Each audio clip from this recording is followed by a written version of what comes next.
Salut à vous tous, ici Jeff Rose, bienvenue dans cet nouvel épisode de Hypotine, édition du 17 août 2022. Au menu pour cette édition, Kefal qui est victime d'un switing, rupture entre l'idéal et Idrissia, et encore la menace lance sa propre plateforme et beaucoup plus, et c'est parti. Alors donc on commence avec cette première excusez-moi, j'avais un cheveu qui échouait après mon bras, merci. Bon, ok. Ok, premier potin, c'est Kefaz qui est victime d'un switing. Alors donc, qu'est-ce qu'un switing en premier? Alors donc, il s'agit d'un canular téléphonique anonyme qui consiste à essayer de piéger des services de police. Et évidemment, dans ce mot anglicisme qu'on pourrait dire, vous avez reconnu qu'il y a le mot SWAT, soit la célèbre escouade policière américaine SWAT. Bref, alors donc voilà ça à quoi c'était tout simplement la définition. Alors donc le cas de Kefaz n'est pas vraiment unique. Il y a eu beaucoup de cas cette fois-ci beaucoup dans le secteur du jeu vidéo, évidemment. Alors donc, ce qui est très inquiétant, évidemment. Alors donc, pour Kefaz, ça a remonté le 5 août dernier. Alors donc, plusieurs policiers se sont présentés à la porte du domicile de Kefaz avec un mandat de perquisition. La perquisition en question a duré plus de 8 heures, alors donc dans le but de trouver que ce soit des armes, des produits de ménage, oui, des produits de ménage, on ne sait pas qu'est-ce que ça peut être, mais en tout cas, des téléphones portables, mais aussi un ordinateur, bref, tout a été confisqué, l'ordinateur et le téléphone portable de Kefaz. Et ce qui est en lien avec un appel téléphonique qui aurait proliféré des menaces violentes envers des fonctionnaires de la mairie de London au Canada. La créatrice de contenu canadienne a été évidemment menottée et malheureusement, elle a été victime de mauvais traitements de la part des policiers. Les policiers auraient utilisé son nom de naissance, soit malheureusement étant transgenre, elle fut malheureusement appelée par son ancien nom avant sa transition. Le chef de police, des jours plus tard, a reconnu que le service de police avait fait erreur sur le nom et évidemment le genre de Kefaz. Et bien sûr, tout ceci, elle fut relâchée en liberté et bien sûr, mais l'enquête est toujours en cours. Et dernièrement, dans cette affaire-là, le 10 août, Kefaz a été récupéré ses effets personnels au poste de police. Maintenant, deuxième potin, évidemment, c'est l'idéal et Idrissia, excusez-moi, j'ai beaucoup de la misère avec ça, c'est très original comme nom. Alors donc, qui sont en rupture. Alors donc, qu'est-ce qui s'est passé pour aller en rupture? Et on peut se poser la question si l'idéal a été trop loin dans son récent prank. Alors donc, prank ou caméra cachée pour certains. Alors donc, le couple qui est spécialisé là-dedans est reconnu en France pour les pranks. Cette fois-ci n'a pas duré, on pourrait dire, puisque tout ceci a commencé avec la vidéo qui est disponible encore sur la chaîne de l'idéal. Prank, je ramène une stripteaseuse devant ma copine. Dans la vidéo, Idrissia n'a pas du tout apprécié ce prank-là et a demandé sous un ton très sérieux à l'idéal et les autres personnes impliquées dans la vidéo de sortir de l'appartement.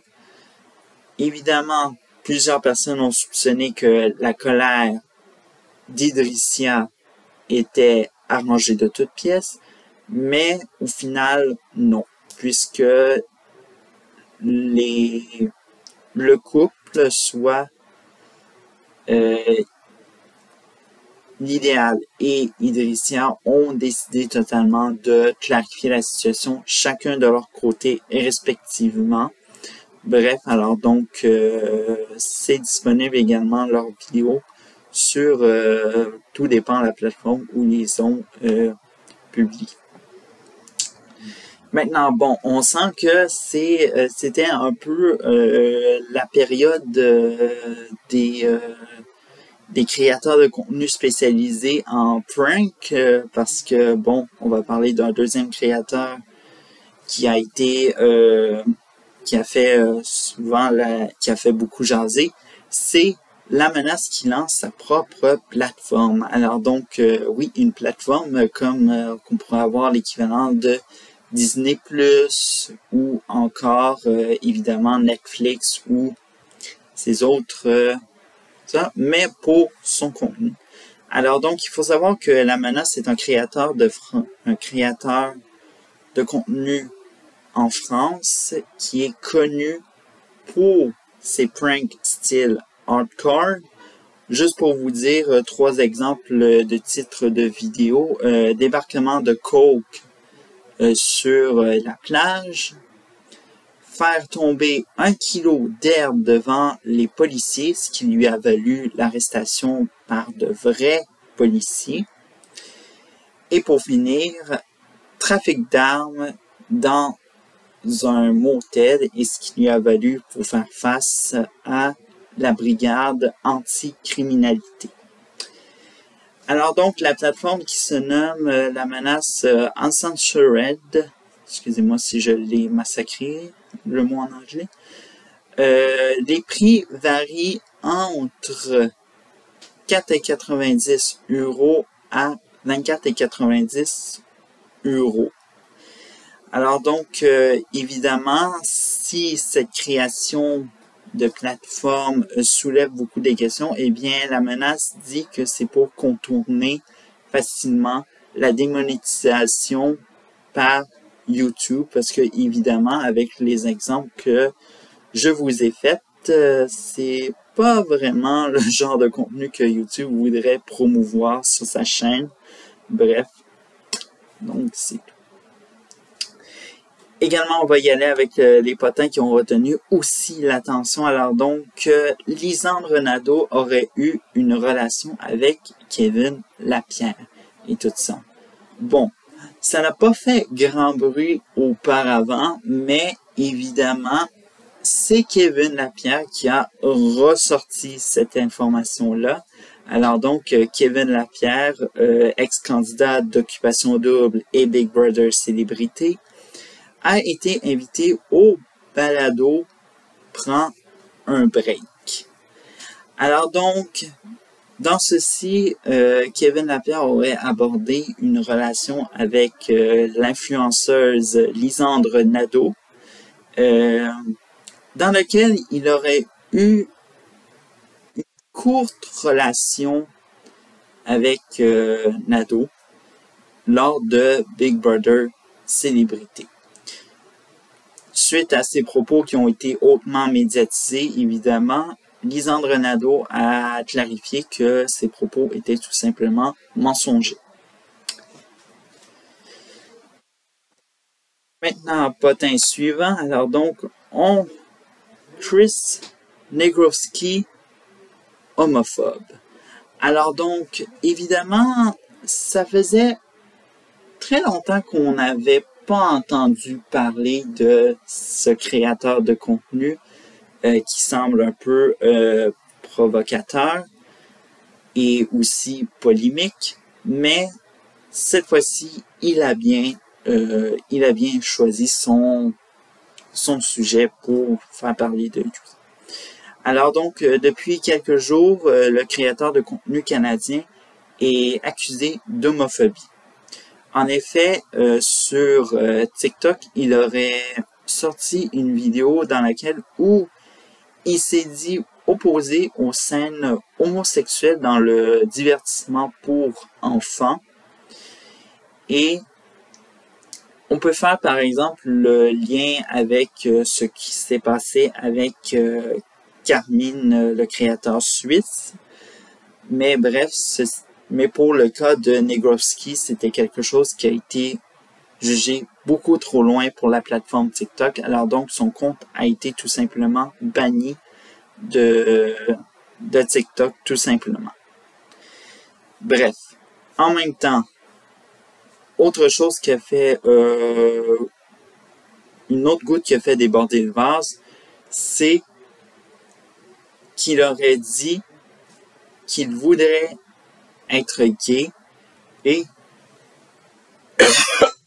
sucer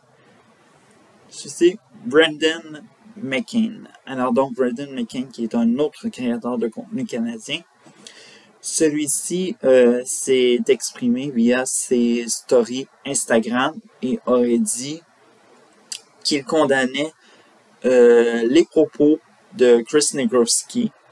Bref, alors donc, Chris Negrowski qui est dans un gros pétrin et ça continue à faire des vagues dernièrement, ce que j'ai pu consulter ce matin. Bref. Et on termine cette édition du 17 août 2022 avec des pratiques de chaîne Primitive Build dénoncées. Alors donc, pour tous ceux-là qui ne connaissent pas, qu'est-ce que c'est le Primitive Build? En effet, ce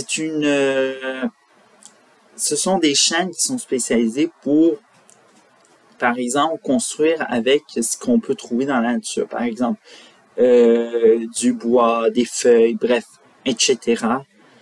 Ouais, un petit peu tout ce kit-là. Et ce type de sujet de chaîne a connu sa popularité grâce à la chaîne Primitive Technology par l'Australien John Plant. En effet, vous pouvez me dire, mais quelle pratique dénoncée? Eh bien, il y en a des nombreuses, mais on va s'appuyer sur trois exemples. Par exemple, on a l'utilisation de matériel de construction moderne, donc soit des pelles, des sacs de ciment ou même des tuyaux. Le deuxième, c'est l'utilisation de machinerie lourde. Alors donc, il faut savoir que dans certaines vidéos qui ont été reprises par des YouTubeurs qui ont enquêté sur le fait, certains ont remarqué des traces de roues de chenilles ou encore des traces de pelles, évidemment. Alors donc, des pelles de machinerie lourde, tout ça. Et l'autre chose, c'est l'abandon des installations une fois construites et tout ça, ce qui cause des impacts négatifs pour l'environnement. Alors donc, c'est tout pour cette édition. Mon nom est Jeff Rose. Je vous retrouve mercredi prochain pour un autre hypotine et bien sûr à la prochaine vidéo parce que alors donc je vais en faire l'annonce, c'est que vendredi prochain, j'annonce officiellement la programmation automne-hiver 2022-2023. Alors donc, je vous attends au rendez-vous. À bientôt!